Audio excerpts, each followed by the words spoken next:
বড়া তো অনেক রকমভাবে খেয়েছেন, কিন্তু পোস্তর বড়া এইভাবে খেয়েছেন কি? দেখুন, এইভাবে একবার পোস্তর বড়া খেয়ে দেখুন তো, কি সুন্দর ফাটাফাটি লাগে পোস্তর বড়া খেতে। পোস্তর গরম গরম পোস্তর বড়া, গরম গরম ভাত, একবার খেয়ে দেখুন, অসাধারণ স্বাদের, ভুলতে পারবেন না। একদম খেয়ে মনে হবে বারবার খাই। কিন্তু বড়া তো দেখুন অনেক রকম খেয়েছেন, পোস্ত অনেক রকম খেয়েছেন। আমি পোস্তটা বেটে নিলাম, পেঁয়াজ, কাঁচা লঙ্কা, পোস্ত একসঙ্গে উপকরণগুলো করেছি, তারপর বেটে নিলাম।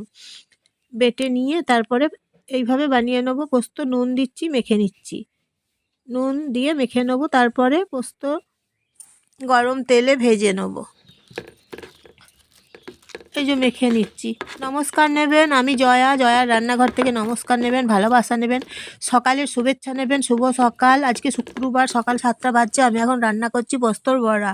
আপনারা গরম গরম পোস্তর বড়া, গরম গরম ভাত খেয়ে ফেলুন।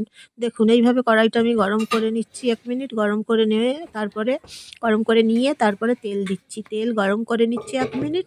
তেল গরম হয়ে যাবার পরে আমি পোস্তর বড়াগুলোকে একটা একটা করে ছেড়ে দিচ্ছি কড়াইয়ের মধ্যে, ফ্রাই প্যানে ছেড়ে দিয়ে তারপরে আমি পোস্তর বড়াগুলোকে উল্টে পাল্টে ভেজে নিচ্ছি। 2 পিঠ ভেজে নিচ্ছি। একটা করে ছেড়ে দিচ্ছি, দেখতেই পাচ্ছেন। তাহলে আমি পোস্তর বড়াগুলোকে এইভাবে ভেজে নিচ্ছি।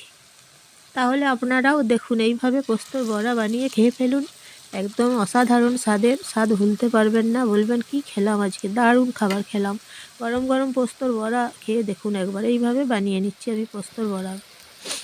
এই যে দেখুন, 2 পিঠ ভালো করে ভেজে নিচ্ছি। তারপর কমেন্ট করে জানাবেন কেমন হয়েছে পোস্তর বড়া। এই যে দেখুন, ভেজে নিচ্ছি আমি পোস্তর বড়াগুলোকে এইভাবে অন্য পাত্রে, তারপর ভেজে তুলে রেখে দিচ্ছি। ভেজে নিচ্ছি এইভাবে পোস্তর বড়া।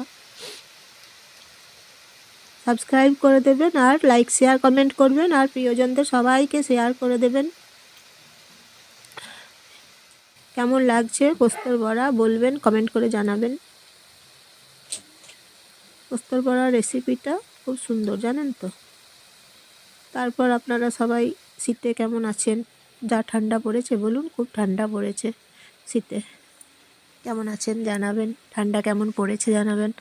পোস্তর বড়াগুলো আমি রান্না করে নিচ্ছি এইভাবে, অসাধারণ স্বাদ হয়েছে। এই যে দেখুন, পোস্তর বড়া বানিয়ে নিচ্ছি। সুস্থ থাকুন, ভালো থাকুন। আমি নতুন নতুন রেসিপি নিয়ে আবার চলে আসবো, আবার দেখাবো নতুন নতুন রেসিপি। ততক্ষণ সব ভালো থাকুন। আবার এই যে পোস্তর বড়াগুলো হয়ে গেছে, অন্য পাত্রে আমি রেখে দিয়েছি। এই যে দেখুন, পোস্তর বড়া বানিয়ে নিলাম